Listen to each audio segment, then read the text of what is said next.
सृष्टि का वर्णन। नारद जी बोले, हे महाभाग, हे विधे, हे देवश्रेष्ठ, आप धन्य हैं। आपने आज यह शिव की परम पावनी अद्भुत कथा सुनाई। इसमें सदाशिव की लिंगोत्पत्ति की जो कथा हमने सुनी है वह महादिव्य, कल्याणकारी और अद्भुत है, जिसके प्रभाव मात्र को ही सुनकर दुख नष्ट हो जाते हैं। इस कथा के पश्चात जो हुआ उसका महत्मय और उसके चरित्र का वर्णन करें।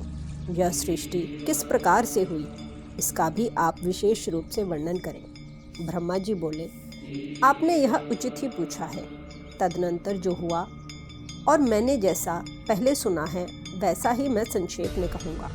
हे विपेंद्र, जब सनातन देव शिव अपने स्वरूप में अंतर्धान हो गए तब मैंने और भगवान विष्णु ने महान सुख की अनुभूति की। तदनंतर हम दोनों ब्रह्मा और विष्णु ने अपने अपने हंस और वाहन रूप का परित्याग किया।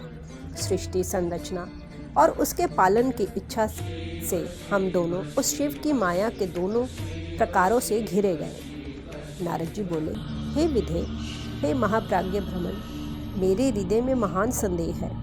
अतुलनीय कृपा करके शीघ्र ही उसको नष्ट करें। अन्य रूपों को छोड़कर आप दोनों ने हंस और वारा का ही रूप क्यों धारण किया? इसका क्या कारण है, बताइए।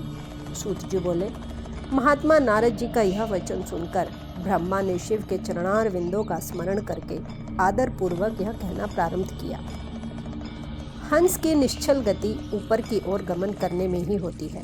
जल और दूध को पृथक पृथक करने के समान तत्व और अतत्व को भी जानने में वह समर्थ होता है। अज्ञान एवं ज्ञान के तत्व का विवेचन हंस ही कर सकता है। इसलिए सृष्टिकर्ता मुझ ब्रह्मा ने हंस का रूप धारण किया।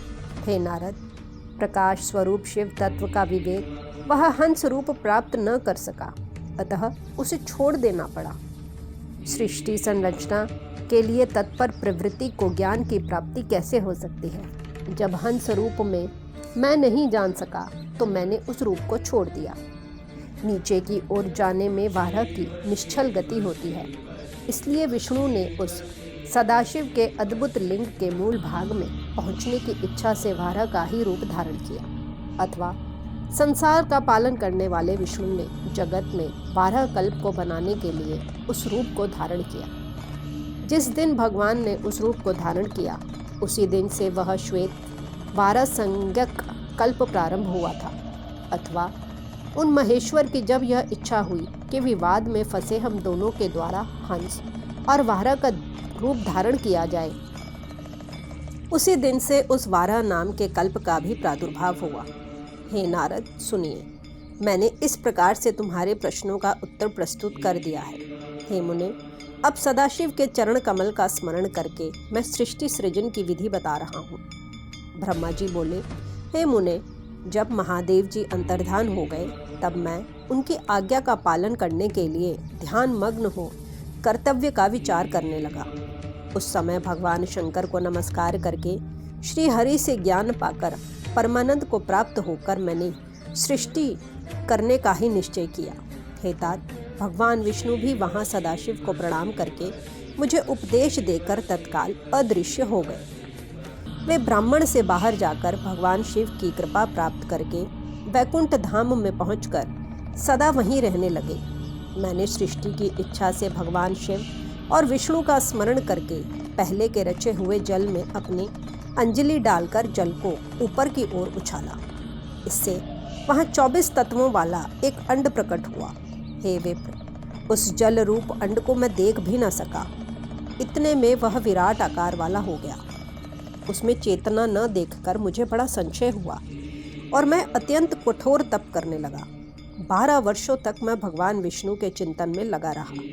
हे तात, उस समय के पूर्ण होने पर भगवान श्री हरि स्वयं प्रकट हुए और बड़े प्रेम से मेरे अंगों का स्पर्श करते हुए मुझसे प्रसन्नतापूर्वक कहने लगे, हे भ्रमण, आप वर मांगिए, मैं प्रसन्न हूँ। मुझे आपके लिए कुछ भी अदेय नहीं है। भगवान शिव की कृपा से मैं सब कुछ देने में समर्थ हूँ। ब्रह्मा जी बोले, हे महाभाग, आपने जो मुझ पर कृपा की है वह सर्वथा उचित ही है, क्योंकि भगवान शंकर ने मुझे आपके हाथों में सौंप दिया था। हे विष्णु, आपको नमस्कार है। आज मैं आपसे जो कुछ मांगता हूँ उसे दीजिए। हे प्रभु, यह विराट रूप तथा 24 तत्वों से बना हुआ अंड किसी तरह चेतन नहीं हो रहा है। यह जड़ीभूत दिखाई देता है। हे हरे, इस समय भगवान शिव की कृपा से आप यहाँ प्रकट हुए हैं, अतः शंकर की शक्ति से संभूत इस अंड में चेतनता लाइए। मेरे ऐसा कहने पर शिव की आज्ञा में तत्पर रहने वाले महाविष्णु ने अनंत रूप का आश्रय लेकर उस अंड में प्रवेश किया। उस समय उन परम पुरुष के सहस्त्रों मस्तक, सहस्त्रों नेत्र और सहस्त्रों पैर थे। उन्होंने भूमि को सब ओर से घेर कर उस अंड को व्याप्त कर लिया। मेरे द्वारा भली भांति स्तुति किए जाने पर जब श्री विष्णु ने उस अंड में प्रवेश किया, तब वह 24 तत्व वाला अंड सचेतन हो गया। पाताल से लेकर सत्य लोक तक की अवधि वाले उस अंड के रूप में वहां विराट श्री हरि ही विराज रहे थे। पंचमुख महादेव ने केवल अपने रहने के लिए सुरमय कैलाश नगर का निर्माण किया, जो सब लोकों से ऊपर सुशोभित होता है। हे देवर्षि, संपूर्ण ब्रह्मांड का नाश हो जाने पर भी बैकुंठ और कैलाश, उन दोनों का कभी नाश नहीं होता। हे मुनिश्रेष्ठ, मैं सत्य लोक का आश्रय लेकर रहता हूँ। हे तात, महादेव जी की आज्ञा से ही मुझ में सृष्टि रचने की इच्छा उत्पन्न हुई है। हे तात, जब मैं सृष्टि की इच्छा से चिंतन करने लगा, उस समय पहले मुझसे पापपूर्ण तमोगुणी सृष्टि का प्रादुर्भाव हुआ, जिसे अविद्या पंचक, पंचपर्वा अविद्या कहते हैं। उसके पश्चात प्रसन्नचित्त मैंने स्थावर संज्ञक मुख्य सर्ग, पहले सर्ग की संरचना की, जो सृष्टि सामर्थ्य से रहित था। पुनः शिव की आज्ञा से मैंने ध्यान किया।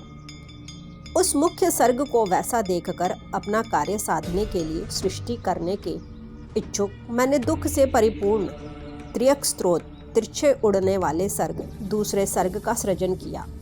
वह भी पुरुषार्थ साधक नहीं था। उसे भी पुरुषार्थ साधन की शक्ति से रहित जानकर जब मैं पुनः सृष्टि का चिंतन करने लगा, तब मुझसे शीघ्र ही तीसरे सात्विक सर्ग का प्रादुर्भाव हुआ, जिसे उद्धर्व स्त्रोता कहते हैं। यह देव सर्ग के नाम से विख्यात हुआ।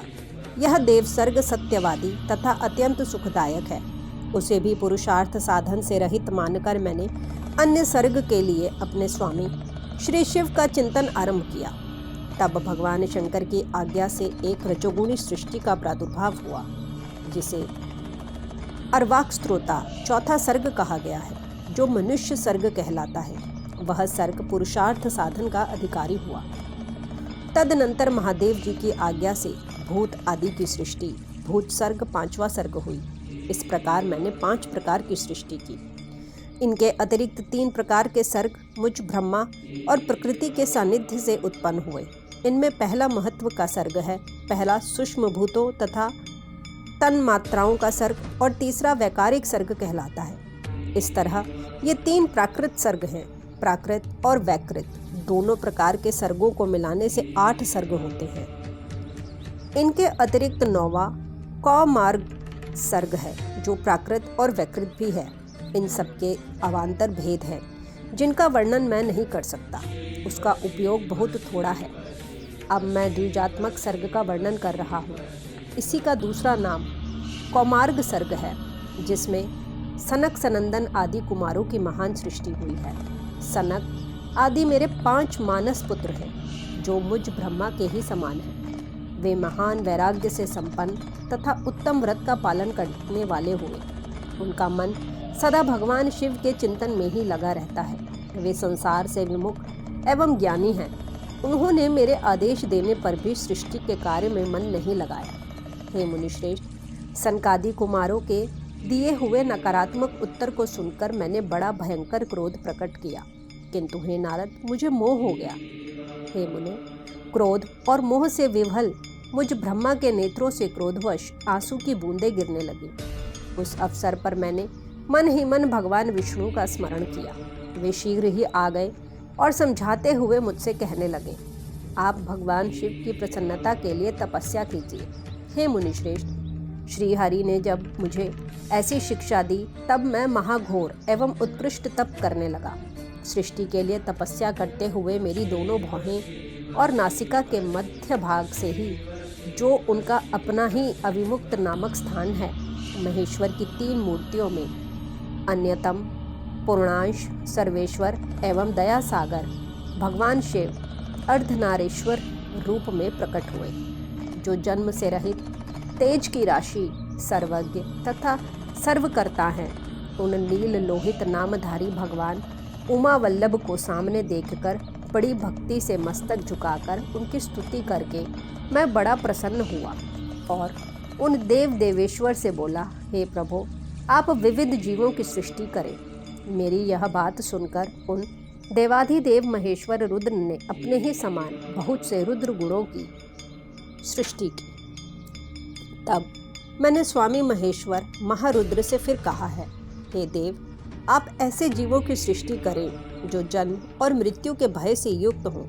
हे मुनिश्रेष्ठ, मेरी ऐसी बात सुनकर करुणा सागर महादेव जी हंसकर मुझसे कहने लगे, विधे, मैं जन्म और मृत्यु के भय से युक्त अशोभन जीवों की सृष्टि नहीं करूँगा, क्योंकि वे कर्मों के अधीन होकर दुख के समुद्र में डूबे रहेंगे। मैं तो गुरु का स्वरूप धारण करके उत्तम ज्ञान प्रदान कर दुख के सागर में डूबे हुए उन जीवों का उद्धार मात्र करूँगा, उन्हें पार करूँगा।